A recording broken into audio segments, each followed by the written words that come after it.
ಸ್ನೇಹಿತರೆ ನಮಸ್ಕಾರ. ನಾನು ರವೀಂದ್ರ ಜೋಶಿ. ನಿಮಗೆ ನೆನಪಿದೆಯಲ್ಲೋ ಗೊತ್ತಿಲ್ಲ, 2014ಕ್ಕೆ ನರೇಂದ್ರ ಮೋದಿಯವರನ್ನ ಪ್ರಧಾನಮಂತ್ರಿ ಅಭ್ಯರ್ಥಿ ಅಂತ ಹಾಕಿದಂಥ ಸಂದರ್ಭದಲ್ಲಿ ಒಂದು ದೊಡ್ಡದಾದಂಥ ಈ ದೇಶದಲ್ಲಿ ನರೇಟಿವನ್ನು ಸೃಷ್ಟಿ ಮಾಡೋ ಪ್ರಯತ್ನ ನಡೀತು. ಏನಂತ, ಮೊದಲನೇದಾಗಿ ಗುಜರಾತಲ್ಲಿ ಯಾವ ರೀತಿ ಗೋಧ್ರಾ ಹತ್ಯಾಕಾಂಡ ಆತೋ ಅದೇ ರೀತಿಯಾಗಿ ದೇಶಾದ್ಯಂತ ನಿರಂತರವಾಗಿ ಕೋಮು ದಳ್ಳೂರಿ ಆಗತ್ತೆ, ಹಿಂದೂ ಮುಸಲ್ಮಾನರು ಒಟ್ಟಾಗಿ ಇರಲಿಕ್ಕೆ ಸಾಧ್ಯವೇ ಇಲ್ಲ, ಕೋಮು ದ್ವೇಷ ಕಿಚಾಯಿಸುತ್ತೆ ಎಲ್ಲ ಕಡೆ ಅನ್ನುವಂಥ ಒಂದು ನರೇಟಿವನ್ನು ಎಲ್ಲ ಮಾಧ್ಯಮದವರು, ಎಲ್ಲ ರಾಜಕೀಯ ಪಕ್ಷಗಳು ಇನ್ನಿಲ್ಲದ ಹಾಗೆ ಹರಡಲಿಕ್ಕೆ ಶುರು ಮಾಡಿದರು. ಎರಡನೇದ್ದು, ಎಲ್ಲ ಇಸ್ಲಾಂ ರಾಷ್ಟ್ರಗಳು ಭಾರತದ ವಿರುದ್ಧ ಆಗಿಬಿಡ್ತವೆ, ಭಾರತ ಜೊತೆ ವ್ಯಾವಹಾರಿಕ ಒಪ್ಪಂದಗಳನ್ನು ಮಾಡಿಕೊಡೋದಿಲ್ಲ, ನಿಷೇಧಿಸಿಬಿಡ್ತವೆ. ಈ ರೀತಿಯಾದಂಥ ಇನ್ನೊಂದು ನರೇಟಿವನ್ನು ಸೃಷ್ಟಿ ಮಾಡಲಿಕ್ಕೆ ಶುರು ಮಾಡಿದರು. ಭಾರತ ಪರಾವಲಂಬಿ ರಾಷ್ಟ್ರ, ಎಲ್ಲ ಇಸ್ಲಾಂ ರಾಷ್ಟ್ರಗಳು ಗಲ್ಫ್ ರಾಷ್ಟ್ರಗಳ ಮೇಲೆ ನಿರ್ಭರಗೊಂಡಿರುವುದು ಇಂಧನಕ್ಕಾಗಿ, ಗ್ಯಾಸೋಲಿನು, ಪೆಟ್ರೋಲಿಯಂ ಪ್ರಾಡಕ್ಟು ಎಲ್ಲದಕ್ಕೂ ನಾವು ಈ ಗಲ್ಫ್ ರಾಷ್ಟ್ರಗಳ ಮೇಲೆ Saudi Arabia, United Arab Emirates, Qatar ಎಲ್ಲದರ ಮೇಲೆ ನಿರ್ಭರ ಆಗಬೇಕು. ನರೇಂದ್ರ ಮೋದಿ ಪ್ರಧಾನಮಂತ್ರಿ ಆದರೆ ದೇಶ ದಿವಾಳಿ ಆಗಿಬಿಡುತ್ತೆ, ಯಾರು ನಮ್ಮ ಪೆಟ್ರೋಲ್ ಕೊಡಲ್ಲ, ಏನು ಕೊಡಲ್ಲ ಅಂತ ಒಂದು ನರೇಟಿವನ್ನು ಸೃಷ್ಟಿ ಮಾಡುವಂಥ ದೊಡ್ಡದಾದಂಥ ಷಡ್ಯಂತ್ರ ನಡೀತು ಈ ದೇಶದಲ್ಲಿ. ಬಹಳಷ್ಟು ಅಮಾಯಕ ಜನ ಇದನ್ನು ನಂಬಿದ್ರು ಕೂಡ. ಹೌದಲ್ವಾ, ಈ ರೀತಿ ಆಗಿಬಿಡುತ್ತೆ, ಯಾಕಂದರೆ ಇವರು RSS ಹಿನ್ನೆಲೆ, BJP ಅವರು ಅಂತ ಒಂದಷ್ಟು ಜನ ಆಲೋಚನೆ ಮಾಡಿದರು. ಆದರೆ ನರೇಂದ್ರ ಮೋದಿ ಬಂದ ಮೇಲೆ ಎಂಥ ಮಹತ್ತರ ಬದಲಾವಣೆ ಆಯಿತು ಅಂದರೆ, ಎಲ್ಲ ಇಸ್ಲಾಂ ರಾಷ್ಟ್ರಗಳು ಇವ್ರನ್ನ ಕರೆದು ಇವರಿಗೆ ಸನ್ಮಾನ ಮಾಡಲಿಕ್ಕೆ ಶುರು ಮಾಡಿದ್ವು, ಅವ್ರ ಜೊತೆ ವ್ಯಾವಹಾರಿಕ ಒಪ್ಪಂದ ಮಾಡ್ಕೊಳ್ಳಿಕ್ಕೆ ಶುರು ಮಾಡಿದ್ವು.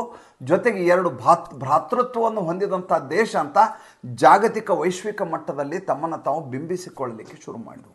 ಇಷ್ಟೆಲ್ಲ ಪೀಠಿಕೆ ಯಾಕೆ ಪೀಠಿಕೆ ಹಾಕಿದೆ ಅಂದರೆ, ಮೊನ್ನೆ ನಡೆದಂಥ ಸ್ವಾಮಿನಾರಾಯಣ ದೇವಸ್ಥಾನದ ಉದ್ಘಾಟನೆ ಯುನೈಟೆಡ್ ಅರಬ್ ಎಮಿರೇಟ್ಸ್ನಲ್ಲಿ.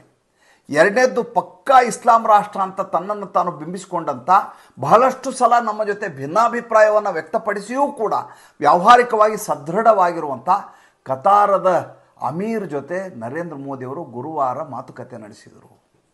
ಯುನೈಟೆಡ್ ಅರಬ್ ಎಮಿರೇಟ್ಸ್ನ ಪ್ರವಾಸವನ್ನು ಮುಗಿಸ್ಕೊಂಡು, ಅಬುಧಾಬಿ ಪ್ರವಾಸ ಮುಗಿಸಿ ನರೇಂದ್ರ ಮೋದಿ ಹೋಗಿದ್ದೆ ಕತಾರ್ಗೆ. ಕತಾರ್ನ ದೋಹಾದಲ್ಲಿ ಅಲ್ಲಿ ಅಮೀರ್ ಏನಿದಾರಲ್ಲ, ಅವ್ರ ಹೆಸರು Sheikh Tamim bin Hamad Al Thani ಅಂತ ಅವ್ರ ಹೆಸರು.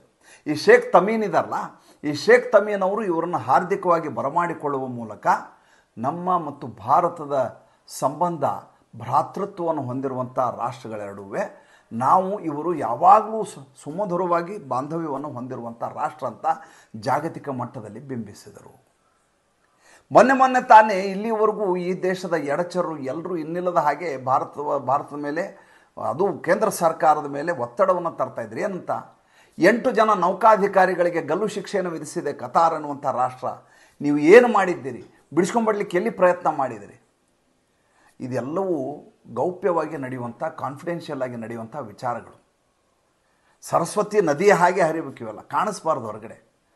ವಿದೇಶಾಂಗ ವ್ಯವಹಾರ ಇದೆಯಲ್ಲ, ಬೆಳಗ್ಗೆ ಎದ್ದರೆ ಪತ್ರಿಕಾಗೋಷ್ಠಿ ಮಾಡೋದಲ್ಲದು. 2 ರಾಷ್ಟ್ರಗಳ ರಾಯಭಾರಿಗಳು ಮತ್ತು ಅಲ್ಲಿರುವಂಥ ದೊರೆ ಮತ್ತು ನಮ್ಮ ದೇಶದ ಪ್ರಧಾನಿ ಮಂತ್ರಿ ನಿರಂತರವಾಗಿ ನಡೆಯುವಂಥ ಸಂವಹನ ಅದು. ಏಕೆಂದರೆ 2 ರಾಷ್ಟ್ರದ ಭದ್ರ ಬುನಾದಿಯನ್ನು ಇರುವಾಗ ಮಾಡುವಂಥ ವ್ಯವಹಾರಗಳಿದಾವಲ್ಲ, ಅವು ಸಾರ್ವಜನಿಕಗೊಳಿಸ್ಲಿಕ್ಕೆ ಆಗಲಾರದಂಥವು.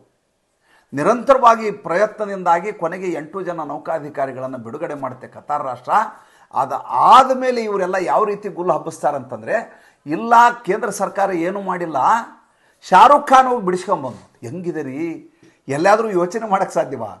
ಯಾರೋ ಅಭ್ಯಪಾರಿ ಮಾತು ಹೇಳಿದರೆ ನಾನು ನಕ್ಕು ಬಿಡ್ತಿದ್ದೆ. ಆದರೆ ಹೇಳಿದವ್ರು ಯಾರ್ರೀ? ಭಾರತೀಯ ಜನತಾ ಪಕ್ಷದಿಂದ ರಾಜ್ಯಸಭಾ ಸದಸ್ಯರಾಗಿರುವಂಥ ಡಾಕ್ಟರ್ ಸುಬ್ರಹ್ಮಣ್ಯನ್ ಸ್ವಾಮಿ ಅವರು ಹೇಳ್ತಾರೆ, ಕೇಂದ್ರ ಸರ್ಕಾರದ್ದೇನು ಪಾತ್ರ ಇಲ್ಲ ಇದರಲ್ಲಿ, 8 ಜನ ನೌಕಾಧಿಕಾರಿಗಳು ಬಿಡುಗಡೆ ಆಗಿರೋದು, ಅವ್ರ ಗಲ್ಲು ಶಿಕ್ಷೆ ರದ್ದಾಗಿರೋದು, ಶಾರುಖ್ ಖಾನ್ ಹೋಗಿ ಬಿಡಿಸ್ಕೊಂಬಂದ್ರು. ಏನು ಹೇಳ್ತೀರಿ ಇದಕ್ಕೆ? ಕೊನೆಗೆ ಯಾವ ಸ್ಥಿತಿ ಬಂತು ಅಂದರೆ, ಇದು ದೊಡ್ಡದಾಗಿ ವೈರಲ್ ಆಗಿಬಿಡ್ತು. ವೈರಲ್ ಆದ ಸಂದರ್ಭದಲ್ಲಿ ಶಾರುಖ್ ಖಾನ್ ಸ್ಪಷ್ಟನೆ ಕೊಡಬೇಕಾಯ್ತು. ಶಾರುಖ್ ಖಾನು ಲಿಖಿತವಾಗಿ ಸ್ಪಷ್ಟೀಕರಣ ಕೊಟ್ಟರು. ಏನಂತ, ಈ ಇಡೀ ಪ್ರಕರಣದಲ್ಲಿ ನನ್ನ ಪಾತ್ರವೇ ಇಲ್ಲ, ನನಗೆ ಸಂಬಂಧಪಡಲಾರದ ವಿಷಯ, ಅನಗತ್ಯವಾಗಿ ನನ್ನ ಇದರಲ್ಲಿ ಮಧ್ಯೆ ಸೇರಿಸ್ತಾ ಇದ್ದೀರಿ, ನನಗೂ ಈ ಪ್ರಕರಣಕ್ಕೂ ಯಾವುದೇ ಸಂಬಂಧ ಇಲ್ಲ, ನೌಕಾಧಿಕಾರಿಗಳ ಬಿಡುಗಡೆಯಲ್ಲಿ ನಾ ಯಾವುದೇ ಮಧ್ಯವರ್ತಿ ಆಗಿರಲಿಲ್ಲ, ಬಂದಿರುವಂಥ ನೌಕಾಧಿಕಾರಿಗಳು ವಾಪಸ್ ಬಂದದ್ದನ್ನು ಸ್ವಾಗತಿಸ್ತೀನಿ ಅಂತ ಶಾರುಖ್ ಖಾನ್ ಸ್ಪಷ್ಟೀಕರಣ ಕೊಡಬೇಕಾಯಿತು. ನೋಡಿ, ಕತಾರು ನಮ್ಮ ವಿಷಯಕ್ಕೆ ಭಾಳಷ್ಟು ಸಲ ಭಿನ್ನಾಭಿಪ್ರಾಯವನ್ನು ವ್ಯಕ್ತಪಡಿಸಿರ್ಬೋದು. ಪಕ್ಕ ಇಸ್ಲಾಂ ರಾಷ್ಟ್ರ, ಭಯೋತ್ಪಾದಕರಿಗೆ ಫಂಡಿಂಗ್ ಮಾಡುತ್ತೆ ಅನ್ನುವಂಥ ಅತಿ ದೊಡ್ಡದಾದಂಥ ಆರೋಪ ಇರುವಂಥ ರಾಷ್ಟ್ರ, ಸೌದಿ ಅರೇಬಿಯಾ ಮತ್ತು ಕತಾರ್ ಮಧ್ಯೆ ಯಾವಾಗಲೂ ಇದೇ ವಿಷಯಕ್ಕಾಗಿ ನಿರಂತರವಾಗಿ ಸಂಘರ್ಷ ನಡೀತಾ ಇರುತ್ತೆ. ನಾವು ಇಸ್ಲಾಂ ರಾಷ್ಟ್ರದಲ್ಲಿ ನಾವು ಕ್ಯಾಪ್ಟನ್ ಅಂತ ಕತಾರ್ ಹೇಳುತ್ತೆ, ಅಲ್ಲಿಯ ಅಮೀರ್ ಆಫ್ ಕತಾರ್ ಹೇಳ್ತಾರೆ. ಸೌದಿ ಅರೇಬಿಯಾ ನಾನೇನು ಕಡಿಮೆ ಇಲ್ಲ ಅಂತ ಮೊಹಮ್ಮದ್ ಬಿನ್ ಸಲ್ಮಾನ್ ಅಂತಾರೆ. ಅವರ ಮಧ್ಯೆ ಭಾಳ ದೊಡ್ಡದಂಥ ಕಾನ್ಫ್ಲಿಕ್ಟ್ ಇರುವಾಗ ಭಾರತ ದೇಶ ಎರಡೂ ರಾಷ್ಟ್ರಗಳನ್ನು ತುಂಬ ಚೆನ್ನಾಗಿ ಸುಮಧುರವಾಗಿ ಬಾಂಧವ್ಯವನ್ನು ಉಳಿಸ್ಕೊಳ್ಳೋದು ಅಷ್ಟೇ ಅಲ್ಲ, ಅವ್ರ ಜೊತೆ ವ್ಯಾವಹಾರಿಕ ಒಪ್ಪಂದಗಳನ್ನು ನಿರಂತರವಾಗಿ ಮುಂದುವರ್ಸ್ಕೊಂಡು ಹೋಗ್ತಾ ಇರೋದು. ನರೇಂದ್ರ ಮೋದಿ ಅವರ ಸರ್ಕಾರಕ್ಕೆ ಮುಗಿದು ಹೋಗೋದು ಈ ಮುಂದಿನ 20 ವರ್ಷಗಳಿಗೆ ಬೇಕಾಗುವಂಥ ಅತಿ ದೊಡ್ಡದಾದಂಥ ಡೀಲನ್ನು ಇದೇ ನರೇಂದ್ರ ಮೋದಿ ಸರ್ಕಾರ ಈಗ ನೀಡಿರುವಂಥದ್ದು ಈಗ ಕತಾರ್ಗೆ. ಇಂಥ ಸಂದರ್ಭದಲ್ಲಿ ಅಲ್ಲಿ ಅಮೀರ್ ಏನಿದ್ದಾರೆ, ಅವರು ಅಮೀರ್ ಭಾರತದ ಪ್ರಧಾನಮಂತ್ರಿಯನ್ನು ಹಾರ್ದಿಕವಾಗಿ ಸ್ವಾಗತಿಸ್ತಾರೆ. ನಮ್ಮ ಇವರ ಮಧ್ಯೆ ಯಾವುದೇ ರೀತಿಯ ವಿರಸ ಇಲ್ಲ ಅನ್ನೋದನ್ನು ಜಗತ್ತಿಗೆ ತೋರಿಸ್ಕೊಡ್ತಾರೆ. ತನ್ಮೂಲಕ ಭಾರತ ಯಾವುದೇ ರಾಷ್ಟ್ರದ ಜೊತೆ ಈರ್ಷೆಯನ್ನಾಗಲಿ ಪ್ರತೀಕಾರವನ್ನಾಗಿ ಮಾಡುವುದಿಲ್ಲ. ನೆರೆಹೊರೆಯ ರಾಷ್ಟ್ರಗಳ ಜೊತೆ ಒಳ್ಳೆಯ ಸಂಬಂಧವನ್ನು ಇಟ್ಟುಕೊಳ್ಳುವಂಥ ಮತ್ತು ನಮ್ಮ ಭಾರತ ದೇಶದ ಸಂಸ್ಕೃತಿಯಾಗಿರುವಂಥ ವಸುಧೈವ ಕುಟುಂಬಕಂ ಅನ್ನುವಂಥದ್ದೇನಿದೆ ಅದನ್ನು ಪ್ರತಿ ಬಾರಿ ತನ್ನ ನಡವಳಿಕೆಯಲ್ಲಿ ತೋರಿಸ್ಕೊಂಡ್ಬಂದಿರುವಂಥವ್ರು ನರೇಂದ್ರ ಮೋದಿಯವರು, ಈಗಿರುವಂಥ ಕೇಂದ್ರ ಸರ್ಕಾರ. ಈ ಭೇಟಿ ಫಲಪ್ರದವಾಗಿದೆ ಅಂತ ವಿದೇಶಾಂಗ ವ್ಯವಹಾರ ಸಚಿವಾಲಯ ಹೇಳ್ತಾ ಇದೆ. ತನ್ಮೂಲಕ ಭಾರತದ ಸಮೃದ್ಧಿ ಆದರೆ ನಾವು ಕೂಡ ಸಂತೋಷ ಪಡ್ತೀವಿ. ಮತ್ತು ಮುಂದಿನ ಸಂಚಿಕೆಯಲ್ಲಿ ಹೊಸ ವಿಷಯದೊಂದಿಗೆ ಬರ್ತೇನೆ.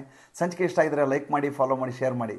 ನಮ್ಮ ಮುಕ್ತ ಪತ್ರಿಕೋದ್ಯಮಕ್ಕೆ ದಯವಿಟ್ಟು ಆರ್ಥಿಕವಾಗಿ ಬೆಂಗಾವಲಾಗಿ ನಮಸ್ಕಾರ.